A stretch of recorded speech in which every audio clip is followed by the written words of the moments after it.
day 24 of National Podcast Post Month. I am your host, Ben Beck. Welcome to the Spotlight. And I know what you're thinking. You're reading the name on this one, and you're thinking, did he really have this person on? Yes, we really did have Tiffany Haddish on the program, and she was wonderful. She was an absolute blast. Tiffany has since completely blown up in Hollywood since we had her on. So it's fun that we can look back and we can say to Tiffany Haddish, we knew you when.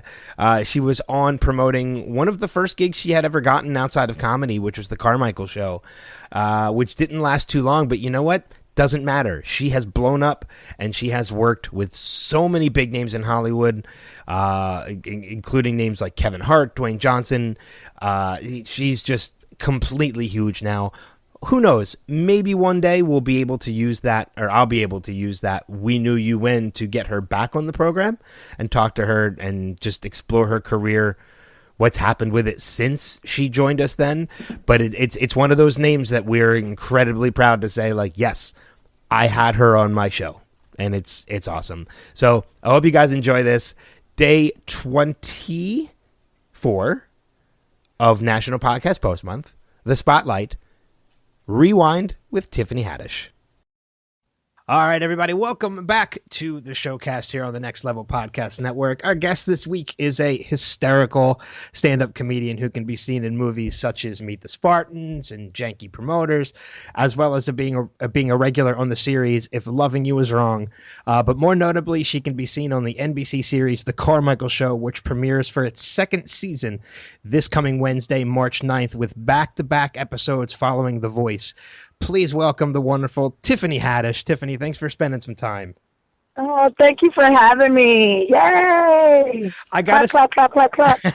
Yeah, there's only two of us. Sometimes it seems kind of weird if we do like the little fake applause in the background. We might start adding like an applause track. You should see me when I wake up in the morning. I'm like, clap. You woke up today. Yay!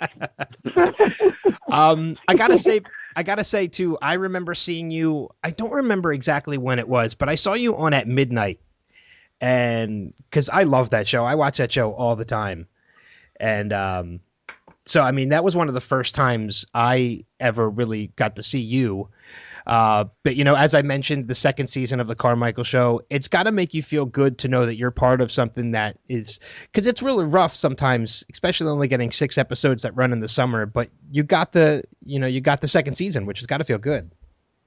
Yeah, it feels great. I was telling Gerard the other day, like, all I ever wanted to do in my whole entire career is just be a part of something that means something. And I feel like, the Carmichael Show definitely means something. It's making noise, and it's creating conversation, and I'm excited to be a part of it. Yeah. For our listeners who haven't had a chance to see Carmichael Show yet, tell us a little bit about your character and who she is on the show. Well, my character is Nikisha. What? And Nikisha is a very fun-loving, bubbly person who might have a little street credit, maybe a whole lot of street credit. And she plays Gerard's ex-sister-in-law. She's married to his brother, and they're getting this divorce, but it's like they're getting a broke people divorce, so they just decided to move out of each other's locations. But at first we still live in the same house, but she's dating dudes and bringing them in the house because they on that poor people divorce. We just say we divorced, but we not divorced by law, but we divorced though. It's expensive. It's cheap to get married, but it is expensive to get a divorce. I mean, you're working with such a great cast. I mean, as the show was created by Gerard Carmichael. You've got David Alan Grier on the show as well. I mean, it's such a great cast. Have you worked with or performed with Gerard rather before you even started doing Carmichael Show? Oh, yeah. I remember when Gerard first moved to Los Angeles, and he was performing at the Laugh Factory, and I was like, who is this little boy? He's funny, but he needs to get his clothes together. Like, what's going on here? And, when you first move to L.A., finances aren't exactly where they need to be. This is a hard city to live in. And once you get your footing right, then you're on. And And Gerard was always so smart and so clever and such a great writer that I knew there would be no problem for him in Hollywood. I knew he would like blow. It just needed to be the right people to see him. Yeah. Was it a personal invite from Gerard to be part of the show, or was this something that you had to audition for? Well, let me tell you. Okay. So actually, I'm not a series regular on If Loving You Is Wrong anymore, but I was at the time. Okay. And we were in hiatus, and I didn't have nothing going on. And I was really good friends with Little Rail, the guy that plays my husband on the show.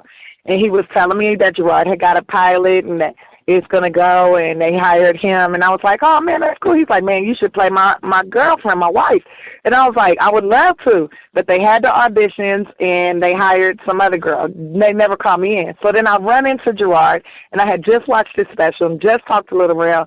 And I run into him at the comedy club, and I walk up to him, and I said, Gerard, I'm so proud of you, man. I saw your special. Good job. And congratulations on the show. And he's like, oh, thanks, Tiff, thanks. And I was like, yeah, but I feel like it's real disrespectful how you didn't invite me to audition or nothing while you sitting up here telling everybody you like me, telling everybody you think I'm so talented. You up in my face saying you admire my comedy, but you didn't invite me to shit. What's really going on? That's messed up. But if you need help with anything, just let me know. Give me a call. I am here for you. If you need a stand-in, you need somebody to run lines with you, a PA, whatever, I'm here to be of service. And he was like, okay. And then, like, 2 weeks later, I get a phone call asking if I can come in and help with the table read because the girl that they hired was doing a play. So I helped with the table read. And then the next day they called me and asked me if I could come in and rehearse with them because the young lady that they hired is still doing this play. So I ended up rehearsing with them for like 3 days. And then the girl comes back, and then I go to audition for Craig Robinson's show, Mr. Robinson, and I was auditioning for the part that Megan Good was playing. So I had my hair done real cute, had my Spanx on, looking super sexy, you know what I'm saying, makeup, everything, boom, boom, legs, got the Vaseline on it. I'm ready, right? So then I decide I'm going to walk across the way and go say hi to everybody since I'm on the same lot. It's I audition, and I go across, and I say hi, and everybody's like, oh, my God, Tiffany, you look amazing. Ah! And they all going crazy over Tiffany, and I leave, and an hour later I get a phone call asking me if I want the job. And I was like, yeah. That's awesome. And that's how I got the job.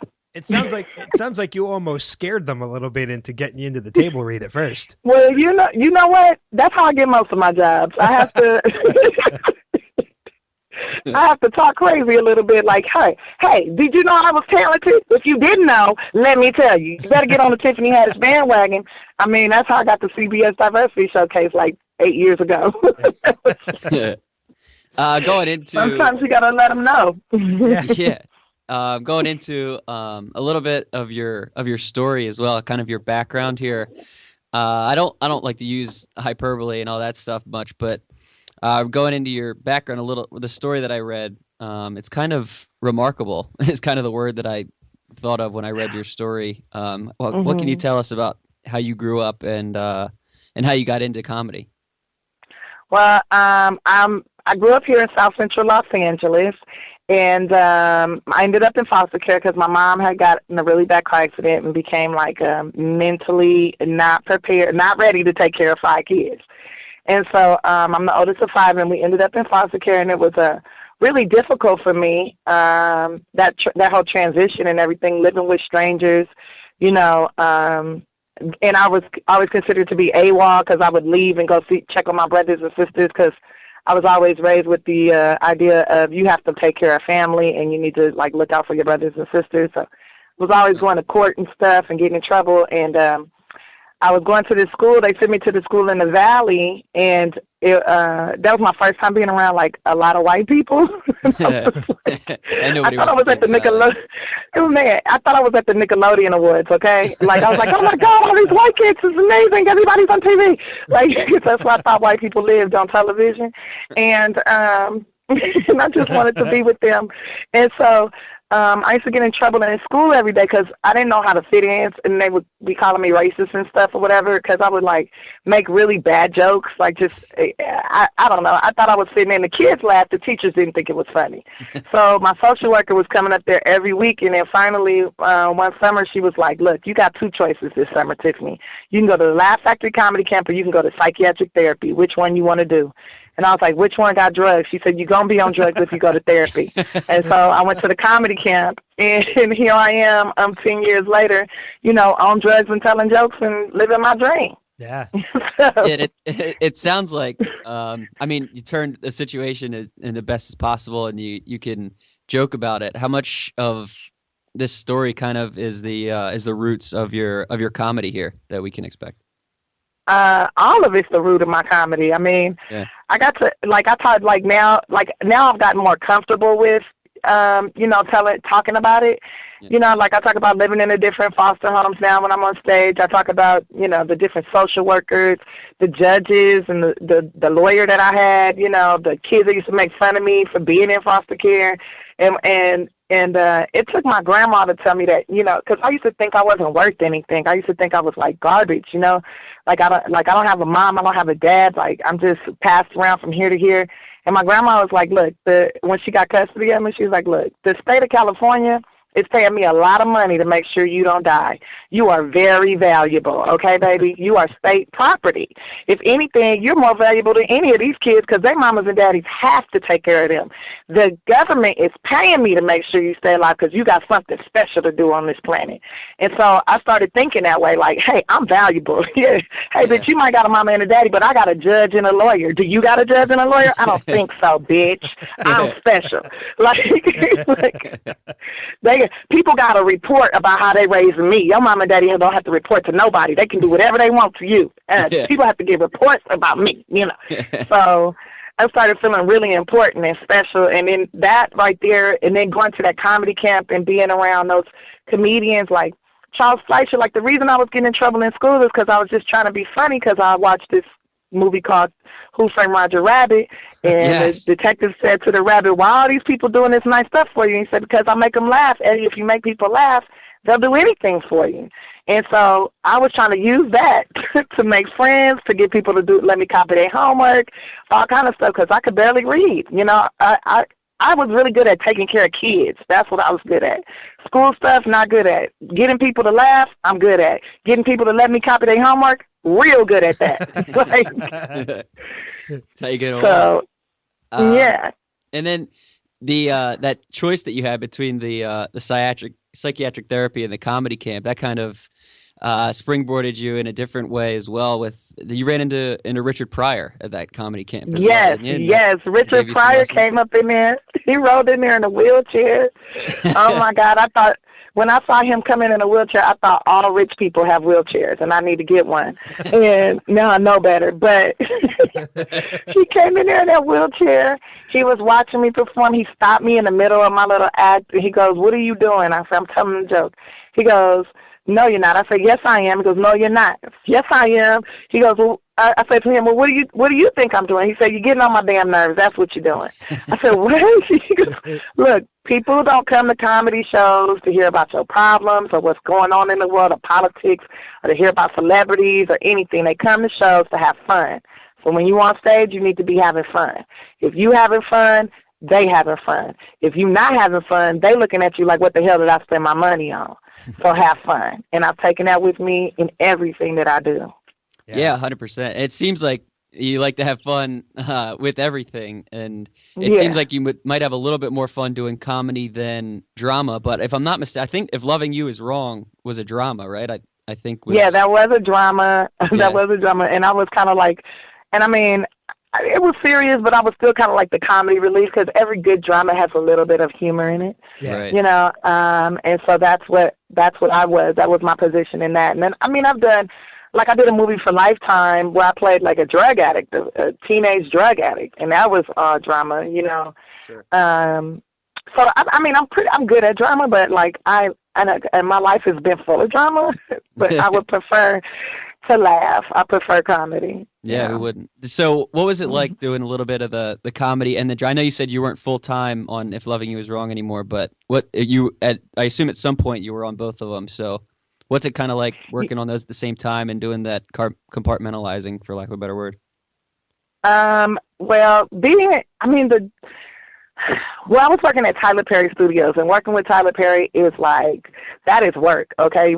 They shoot like 60 pages in a day. Yeah. So if you need to know all your stuff. You need to be on point, be on time, be ready.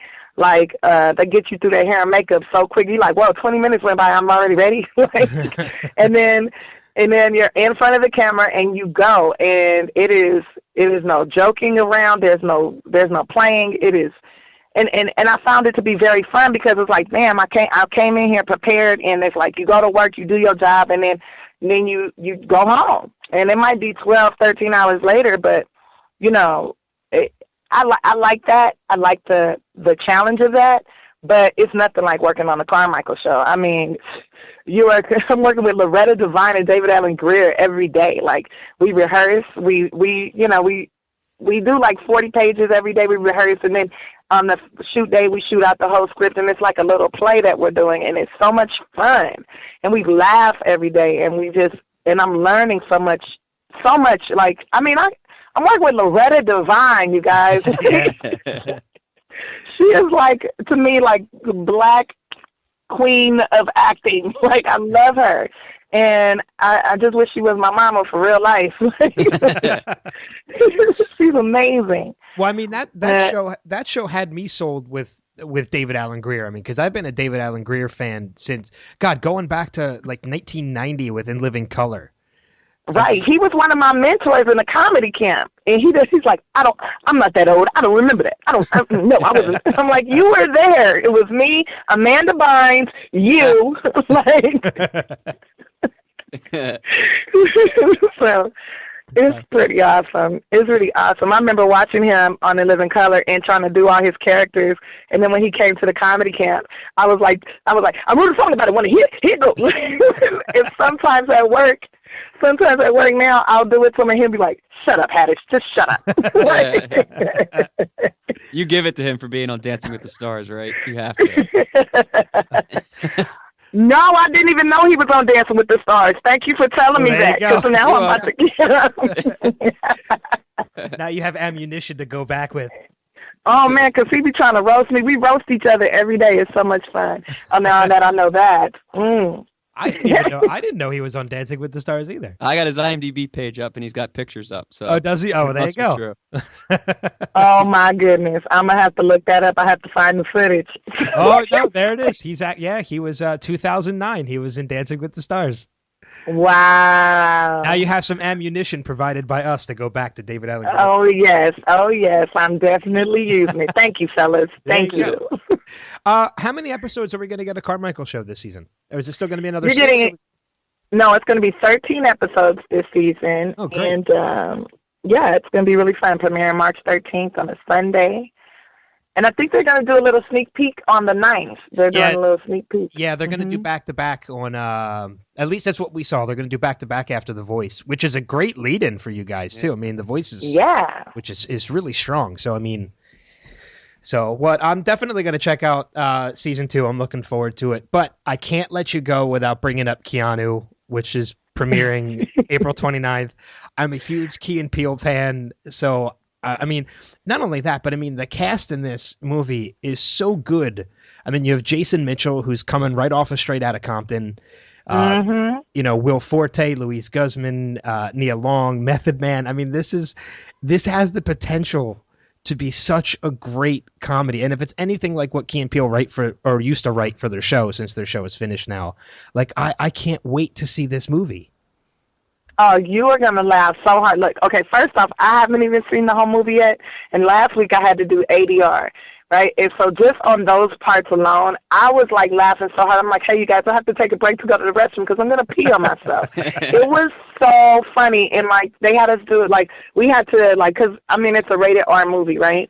But they want to get it ready for television, too, to, like, air on TV. So we had to, like, redo a lot of the words. I'm like, oh my goodness, we have to put this on TV, like instead of saying, hey, you niggas, it's like, hey, you nerds in the right place. I'm like, just put that in the movie. Just make that the movie. And it's like a part where I have to say, hey, motherfucker, get the money. Instead of saying motherfucker, I'm like, hey, mother Hubbard. Like, you know what, though? I'm so glad that that studios got smart about that though, and you do that voiceover for television rather than having it overdone. I mean, like there are some movies back from like the 80s and the 90s that get played on television now, and the voiceover for those words are so ridiculous because they didn't plan ahead for that. Yes. So, oh my goodness. But now they have you it's guys. So funny. But I mean, I can't wait. Just a movie about two guys posing as drug dealers for a gang just to get back a cat is just, oh God, it's so ridiculous. Yeah, and this cat is, you know what's so crazy about it? Okay, so we used like 8 cats in this movie, and the last cat that we used, which is like the cat that like runs during all the gun shooting and stuff, like I had to hold her a lot, right? And so every time I would hold her, she would like fall asleep, or when they would take her away from me, she would cry. And so the trainer's like, maybe this is your cat. You should have this cat. And I'm like, oh, I got 2 dogs. I don't know. And I had one of my dogs with me while I was there. And they was like, well, let's see if the dog and the cat get along. And so they got along really good. And they're like, you should keep the cat. And I'm like, well, why don't you keep the cat? You're the trainer. It's your cat. he's like, no, this is a rescue cat. These cats are rescues. So, we got to find him a home once the movie's over. And I was like, okay, well, I'll take the cat. So he said she had one more scene to do in L.A., so they had a scene where the cat's walking through the streets and stuff in L.A. And then I'm at the Laugh Factory coaching kids at the comedy camp, like, because I've been going back ever since I stopped, ever since I graduated, been going back and helping out. And he comes up there, the trainer comes with the cat, and all the kids are like, oh my God, there's a cat. And I'm like, this cat is famous. She about to be in all these, she's about to be in this movie. This is a famous cat. And now the cat lives with me, and it is big as hell. And I'm like, this cat is bigger than the dog. I'm like, oh my God. Is this, I mean, you would probably know better than us. I think this is something we've talked about on our show before too, but is the movie plot almost kind of like a comedic twist on the Keanu Reeves movie, John Wick? I don't know, maybe a little bit, but it really has nothing to do with Keanu Reeves. Oh, okay. It's like, it's more a twist on a couple of other movies. Okay. Like when you see it, you're going to be like, oh, that's that movie. Oh, I know with that, like, yeah. All right. It's good. Really funny though. Yeah, I'm looking forward to seeing it. I can't wait. But as we mentioned, Keanu's going to hit theaters on April 29th, and Carmichael Show premieres this week. Two sneak preview, 2 episodes right after The Voice on Wednesday, March 9th, and then returning on Sundays, March 13th. And you have a Twitter account as well, right? At Tiffany Haddish? Yes, at Tiffany Haddish. Everything, you can find me, Tiffany Haddish. Very easy to find me. So, yeah. Yes, no dick pics. No dick pics, please. No dick pics. You don't have to worry about that from us. So. And we'll make I don't know what's going on. It seems like the more popular I get, the more dick pics are popping up in my DMs, and I don't like that. Send me some pictures of money. You should can't you turn the DMs off? I think you can set it so that you can't receive DMs. Well, are you serious? How do you do that? I don't know. We'll talk after the interview. Yeah, because I would like to figure out how to do that. I mean, if somebody want to send me a picture, send me some picture of credit score and some money. But Tiffany, thanks so much for spending some time with us. This was great. Thank you.